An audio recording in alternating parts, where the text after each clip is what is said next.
I'm here to introduce Adam Tanner. He's a fellow at Harvard, and he's written an amazing book that's coming out in September.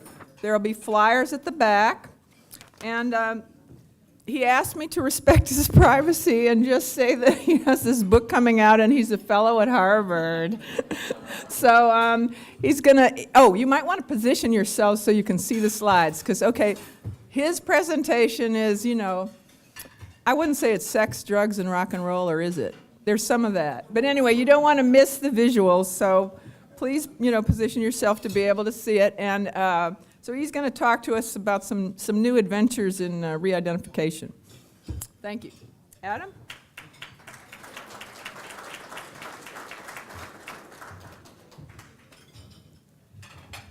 So thank you very much. My presentation today is called The Search for the Mystery Woman and Other Naked Truths Learned from Re-Identification. And as Deborah said, I'm a fellow at the Institute for Quantitative Social Science at Harvard, and I've recently finished a book related to the business of personal data. I wanted to start today by suggesting two fictional longitudinal patient studies that could happen in the future. One would be a landmark obesity study that would, in the same way many of us got here this week, it would be a scan of our bodies as we went through the check controls in airports. They would scan the ID card just to take your zip code and your age, so they would know where people of certain body types were living, and they would scan that image for 10 years' time. This could be a fully anonymous study of how people's bodies changed over time. Now, yes, different people would go. You wouldn't have everyone going through there, but those who did travel, you'd have a record of how they changed over time. It could be a landmark obesity study. So this is the headline that I produced if that were ever to happen. You could consider another kind of study. Perhaps you could require smokers to register their cell phones in order to be able to buy cigarettes in the future. Perhaps by studying the patterns of where smokers went, you could better learn about their health habits and perhaps help reduce and maybe one day eradicate smoking to the good of the public health. And this would be the headline that could result from something like that. And again, the study would be fully anonymous. It would be a longitudinal study in the sense that you would know where people went over time, but you wouldn't know their names or details about them. Now, these two fictitious examples are just a prelude to the actual work that I've done in the last 2 years for my book, What Stays in Vegas. Over these past 2 years, I've looked at how companies and data brokers gather intimate information about all of us, typically for marketing purposes. I set out to learn how firms gather data and how easy it is for them to learn information about people. And the book really looks to become the living, breathing face of the business of personal data. Who are the companies gathering data? Who are the people impacted? And how does it all work? So during the research, I came across a company called Checkmate, which is a leading people search site where you can look up the criminal records of people, you can look up background information, address, email, and so on. This company has been very successful in just a few years becoming a leading player in the field, using very clever and successful marketing campaigns on the internet. But they've said very little about themselves. It was very hard to determine who was behind the company, how it was set up, what were the details of this company. They issued a series of press releases over time from a woman called Kristen Bright. But I became suspicious over time that Kristen Bright did not exist. Kristen Bright had never been quoted in any media outlet, even though there had been a series of press releases from her. All calls to Kristen Bright did not result in a return call, and all efforts to otherwise find that this person was alive were leading nowhere. But then I found this Yelp page, and at the bottom of the Yelp page for this company, it says, "I'm Kristen Bright. I'm Kristen B. I'm the customer relations director at Instant Checkmate. When not responding to Facebook messages, tweets, LinkedIn requests, and such, I could be found blogging on various sites." So I thought the only person who would know with certainty whether this was indeed Kristen Bright was the woman in that photo. And so I set out to find her. Now, before I tell you the results of that, I wanted to give you a little bit of background of some episodes in anonymity and re-identification. So some of them have been referred to already during our two-day conference here. The first is the Netflix Prize, and I just want to go a little detail how that worked. Netflix announced in 2006 that they would pay $1 million to anyone who could improve their movie recommendation system by 10%. It was the kind of test that would improve the fate for many people. Customers would get better service, the company would make more money, and the people who entered the contest and won the $1 million would obviously be much better off. More than 50,000 people entered the contest to see if they could improve the Netflix system. Now, this man, at the time a PhD student at the University of Texas at Austin, Arvind Narayan, he decided to create his own test, his own contest per se. And his contest was, can he re-identify people from the Netflix data? Netflix released their database of users, but they removed the name of all the people. Now, abstractly, it seems impossible that just based on what movies someone watched, you'd be able to identify them. But what he did was he cross-referenced it with another database, and that was the database from IMDb, a popular internet site where many people put what movies they've watched, perhaps they have comments, and many people leave their names.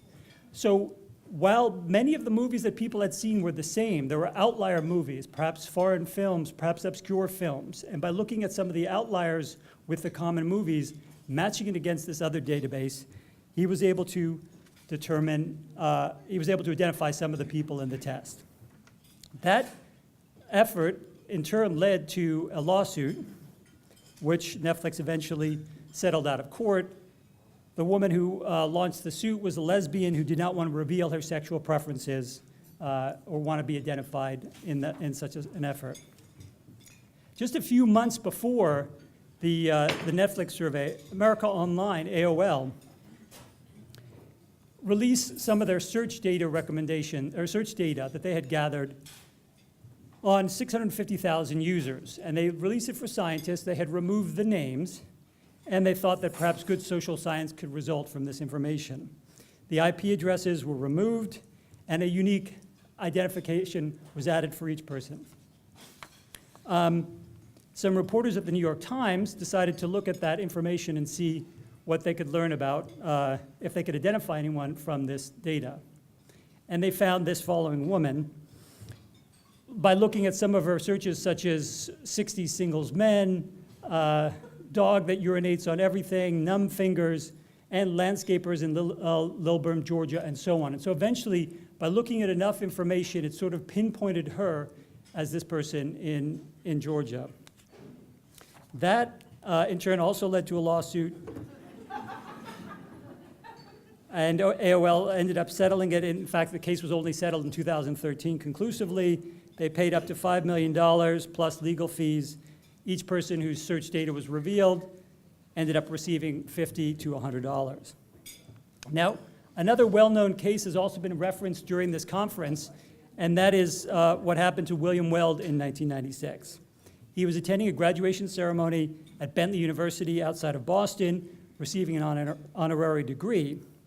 Shortly before he received this honorary law doctorate, he collapsed and lost consciousness just for about a minute. An ambulance took him to a local hospital. At the hospital, doctors announced that they had conducted an electrocardiogram, a chest x-ray, and blood tests on the then 50-year-old Weld. He had suffered nothing more than the flu, and he quickly recovered, and he's still well today. That's the test that that's the instance that first brought LaTanya Sweeney to public prominence. She decided to match the hospital exit records in Massachusetts with the voter roll in Cambridge, Massachusetts, and that's how she was able to determine and find the records of William Weld. And she found that if you have the data for the zip code, date of birth, gender, you're able to identify an overwhelming majority of people. A few other cases that are of interest have to do with postings you make. They're not re-identifications per se, but what could you learn about people just by what they put on the internet or what they put on Facebook? This is my personality project. which is sort of a quiz. It gives you indications of what kind of person you are by the information you give. And many people who filled out this survey allowed the researchers to see their likes and Facebook preferences. So these researchers, David Stilwell and his colleagues, looked at the likes of 58,000 Americans. They found that just by looking at the likes, they were able to discern the preferences of people on issues such as politics, gay orientation, sexual orientation, alcohol use, smoking, religion, and other things. Again, it wasn't obvious things like I like this brand of cigarettes. It was different clusters of information that in turn would give information about their likes and preferences. And that study is sort of amplified by something else done at MIT by an undergraduate and a graduate student, done the same year, in fact. And this was done by Baramistry and Carter Jernigan. They looked at the profiles of more than 6,000 MIT students, and they looked at people who had not declared a sexual preference. But they found that if you could look at the friends of those people, based on the sexual preference of those people, they could discern whether you were gay or not. And in fact, they found that if you had more than 1.89% of male friends that were gay, you were likely gay yourself. So in this case, it showed it wasn't what you had declared about yourself that reflected upon you. It was who your friends were, what your social circle was. A question that's worth asking is, do you have to be a genius to be able to re-identify people? Now, even if you look at this puzzle from the Wheel of Fortune, some of you may instantly be able to guess what it is. Others will be puzzled and not be able to guess based on the number of letters that are on the board right now. Is there anyone that could immediately say what this is? Right, so some people will get it, other people will be puzzled. But re-identification is sort of like this puzzle. If there were no letters revealed, you would not be able to know that. If there was one, it would probably be difficult. But over time, as more clues become evident, it becomes clear what it is. It's something like a mosaic. And so if you have a single mosaic, you're not going to be able to tell very much. If you add pieces, over time, you'll be able to see more clearly what's behind that first piece that you had. And that's how this business of re-identification works. Now, when I asked whether you had to be a genius to re-identify, I'm thinking of people like Latanya Sweeney, whose impressive story we heard last night, someone who's studied mathematics and computer science their whole life. There have been other people here at this conference who are very impressive in their deep background in science, mathematics, and other things. And one could say, well, if perhaps a few people, a genius could do that. And my example is, well, it's possible. If I'm able to do it without the background in mathematics and computer science, it's possible that other people can do it. And so then I return to the case that I was originally describing to you, this Yelp page. And the question was, looking for this woman, would I be able to find out the truth about whether there was really a Kristen Bright existing at this company? And if so, would there be a story that emerged from that? And that's the research that I engaged in as part of the research for my book that comes out in September. So the first thing I did was I took that, and I'm going to ask people not to take any copies of this. These images are just for your review, and they're blurred as we go forward, because I want to explain to you how I did this work, but I would rather that it not be replicated, because to show how re-identification works, it's sort of a bit of the keys to the kingdom, but I want to demonstrate it in a very vivid way without revealing these people specifically. So from taking that single image of that little head that appears to be a smiling head, but there's not much you can see about it, that image led to another image that showed a woman on a boat. She's wearing a bikini or a skimpy top. There was no name or indicative information from that second image. So I continued to search through Google Images and other images to see, could I find from that image a clue to this woman's identity? From that other, this one of the woman on the boat, it led to a series of other images, some of them a bit risque. Perhaps it's here's the kind of different kinds of images that were revealed in looking for this woman's. Many of them are her wearing a negligee or scantily clad. This appeared to be a real woman, not someone who had been photographed as a model or something, but I wasn't able to directly find. The name that was associated with her was an obvious stage name. It wasn't her real name. There was a first name, but the surname appeared to be a stage name. I continued to look, cross-referencing databases and websites, and I found this reference was a posting on a holiday website that said, my wife and I, Anne and I, are going to be in Jamaica for this holiday. And at the bottom of it, someone says, oh, I was wondering whether your wife is the infamous Anne such and such with the fake surname. Now, so the information that I was able to discern from this was, well, they're saying that they've been married for 20 years, that the husband's name is this following name, that this is their age, that they're 38 years old. These were clues that if they were true, and I didn't know if they were true, could help me in further identification. But I continued to look through other databases, and I looked for the surname to see if that was in any email. So I went through massive databases of emails, and I did find a man's name with this clustered stage surname, which was distinctive, in it. And looking up that man's records, whose first name was Tom, I was able to find a bankruptcy petition. The bankruptcy petition had a number of debts, items that the couple owed. One of them was to Victoria's Secret. And the bill was $131 that they had not paid. So I was wondering, could it be that some of the photos with the skimpy little nothings that she was wearing had come from Victoria's Secret? The bankruptcy petition also had a series of other information, including some background on where they might be and who they were. But I was not ready yet to call them up because to say, were you in these racy photos? I wasn't yet ready to do that. It said, however, that the woman had worked in a school as a high school secretary. So I looked at that high school, and going back some years, I was able to find a class photo. This image on the right is the class photo. I've given you a little excerpt of it. So there she is lined up behind other teachers and administrative staff. So the question was the image on the left the same woman as the image on the right? And looking at the hair, the glasses, the body type, and so on, it seemed to me that it probably was. So I called her up, and I spoke to, initially I spoke to Tom, and this is what Tom said. He said, back before, 10 years ago, when you put pictures up on the internet, there was total anonymity, but it's not like that anymore. You can now put up a picture on the internet, and you get a guy from Harvard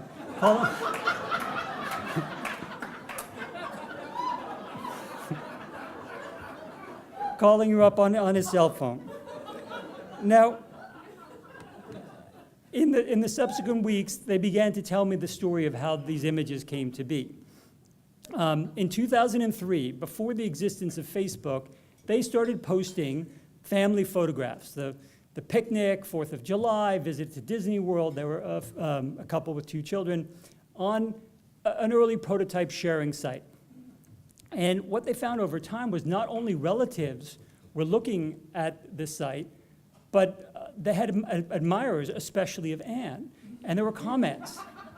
And the comments would say, your wife, she's very attractive. I'd like to see more photos of her. And initially they brushed it off, but over time they became interested in this phenomenon. And they started posing a little bit more interesting photos. From that innocent cookout photo, now there might be the beach photos that would appear, and other images. And eventually they created a password-protected site so that only their fans could view these images. And they ran into financial troubles, we know later, because we later see this image. They had those things. Eventually they decided, could we make money off of this? And they set up an erotic site, and the first month they made $5,000 with explicit videos of Anne and her husband, and it lasted only a few weeks. They then became alarmed that this was becoming too popular. These images were spreading on the internet, and they didn't understand why. I mean, they thought, I'm just an obscure secretary. Why would anyone take interest in me?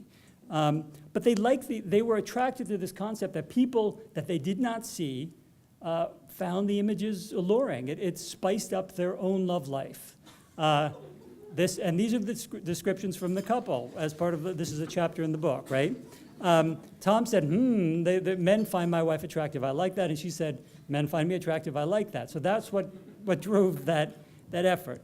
Now, you may say, this is a pretty unique example. I'm not going to be posting my intimate photos on the internet. This would never happen to me. So I wanted to bring a few other examples just to show the other kinds of things that can happen. This is an Indian dating site called jivansati.com. There are many millions of profiles on this and other kinds of sites in which Indians, both in India and abroad, including in the United States, post rather detailed information about themselves in their search for a husband or a wife. And in many cases, these images, perhaps 20 or 25%, they're posted by well-meaning relatives and mother, brothers, whatever, saying, can you please find a spouse for my wife or whatever. But the information that's provided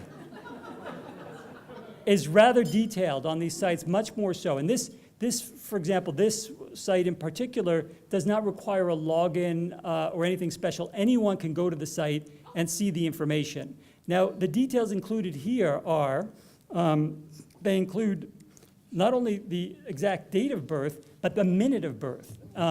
This is useful for astrological purposes. It includes the blood type. It includes the caste and the subcaste. So there's a great deal of detail. Family background, educational achievements. In fact, there's two pages. Religion. If you go on to, I think it's the next page, they even have the HIV status, positive or negative. And there are several hundred people who have declared publicly on these sites that their status is HIV positive. Now, it is possible that they've declared HIV positive thinking that positive was good and they didn't understand exactly. But in any case, there's intimate information that's out there. So in that one case, I'm like, well, could I find that woman? This just is a random profile that I picked. And so there are a number of different photos for these sites. So this one woman that I was looking for, she had a total of 3 different images. The first 2 images did not link up to anything. So running them through various searches, nothing came up. But this image did match to something. It matched to another site that gave other information, and this site had her name on it. And so once I knew her name, plus the information on the other site, then it led to a LinkedIn page, and then in turn, that led to, in fact, this was an ad that had her email address and contact details. So again, this is an example of a well-meaning effort to find a spouse, but posting a lot of information and in lines with the cultures of that nation. So horoscope is important there, so that's why it's posted in that way. They may not be thinking of the long-term implications of posting that kind of information. Another effort, it has been referenced once or twice in this conference, is the Personal Genome Project. So the Personal Genome Project is an effort in which you volunteer your medical data and your genome sample. It's put up on the internet, and anyone can see it. Now, it's a very noble effort. There could be new patterns of disease, new insights that are reflected through this voluntary effort. So far, there are thousands of people who have gone on and done this. In their medical conditions, they also say what has happened to them in their lives, and there are conditions such as abortions, depression, sexual ailments, prescription drugs, as well as their DNA sequence. And this could be very valuable for science in studying them. The effort was set up by someone called George Church, and he is a professor of genomics at Harvard Medical School. Now, in setting up this survey, he posts a lot of information about himself. He wants to say, look, I'm very open, and this is his web page. It has a lot of personal information, the exact geo-coordinates of his house, where he went to school, a letter showing that when he had been kicked out of college, and there's all sorts of intimate information that he posts. But he wants to make a point. My volunteers, I want you to know that there is a considerable risk of re-identification if you enter this program. So he requires everyone to take a 20-question test before they can be members of the survey. The 20 questions have 5 possibilities. You have to get everyone correct.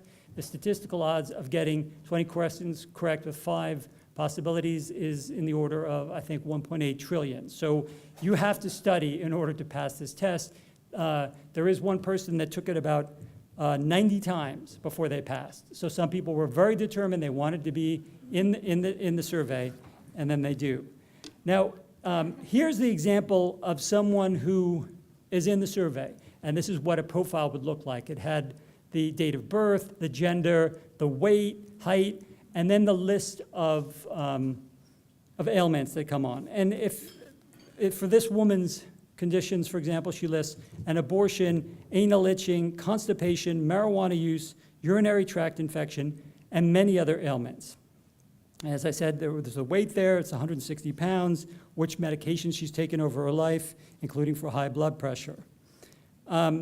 So I wanted to see, could I find this person? Again, using these basic techniques of cross-referencing data, not super high-powered computer science degrees. So looking for this birth date in that zip code, I looked for her and 2 other people within the survey with their own distinct birth dates and zip codes. One was a man who was one of 2 men in his zip code.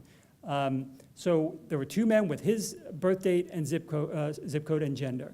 I then looked up both men and decided one profile was most likely to be the guy who had volunteered because of his educational and professional background. I called him up. He confirmed it was him.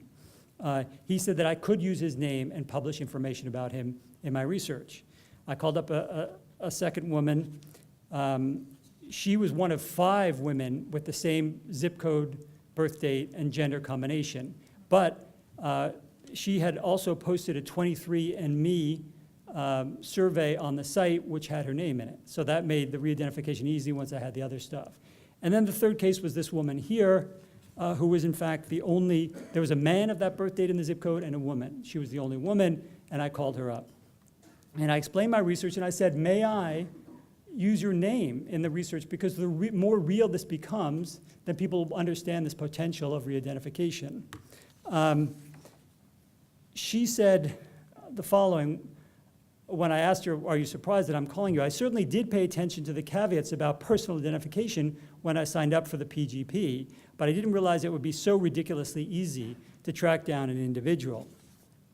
Now, I asked her, well, I understand that. Can I use your name and your story? And she said, yes, that's fine. I'm old enough. I'm not going to get any troubles about this in my life, and I'm over this kind of embarrassment.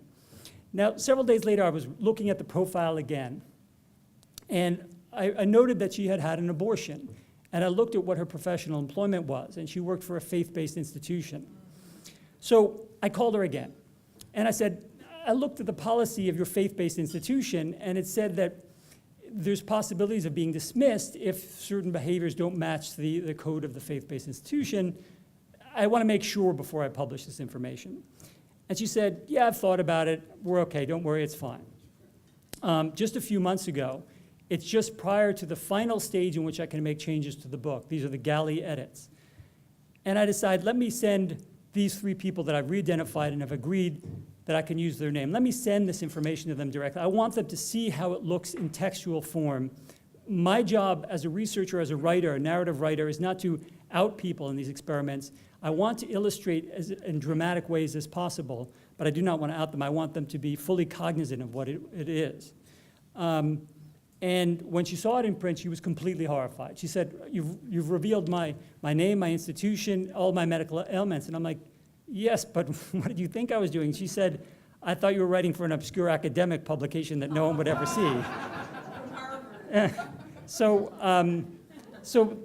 the point here is that even someone who was very thoughtful, who had participated in this program, that passed the 20-question test, who then, under direct examination 2 times, said, oh, it's fine, and then when they actually saw what it looked like, when all of this information is out there in print for permanence, said, that's not what I want to be doing. Now, I should point out that these examples are not HIPAA standard data, which we've talked about this morning. It's not HIPAA standard de-identification. They're de-identification by the various standards of the people who put together these experiments, these tests, PGP, and so on. These are the experiments, these are the instances that I have come across, and that's why I have looked into them. I had not come across a set of HIPAA de-identified data. But I think it's worth pointing out that today, and we've heard also about this morning, what is called longitudinal patient data, your history going back far in time. That may mean your prescription records, your hospital records, other kinds of records, very valuable for medical science. And many of these things are undoubtedly helpful for researchers in the future. But the more data you have over time, like in that tile puzzle that I showed you of the mosaics, the more possible it is to re-identify people. And if you think about just where I have lived in the last 5 places that I've lived, if you knew the dates and the places, you might be able to identify me just based on that data alone. And those places are Boston, Belgrade, San Francisco, Berlin, and Moscow.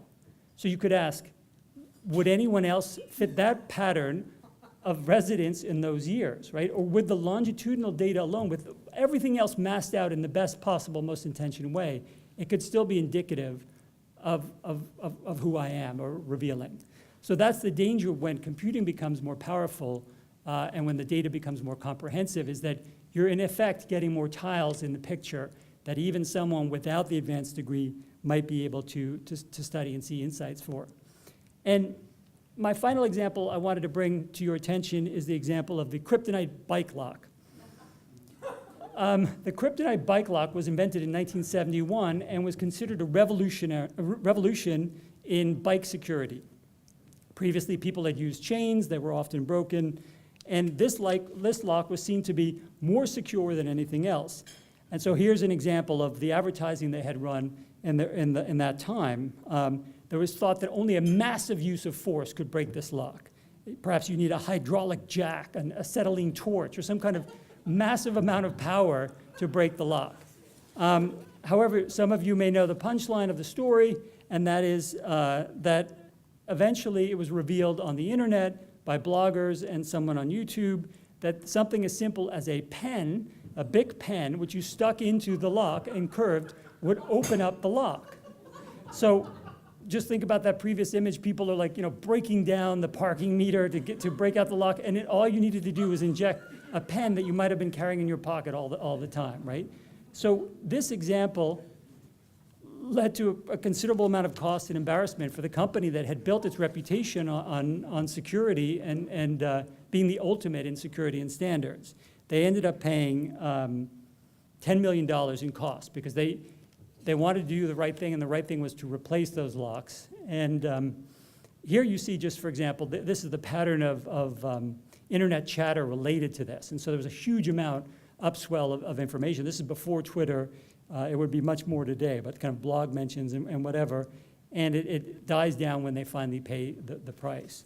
So the point I'm making here, I guess, is that even with all of these protections, even the best security has vulnerabilities, and the other speakers this morning and elsewhere have agreed. And I think my underlying point is that, yes, there are brilliant data scientists who can do this, but there may be other people who can do it, because over time, we're seeing more of those mosaic pieces as we gather more information. And that's the kind of conclusion of my work so far. So I'm happy to take questions or hear thoughts from people, but thank you very much.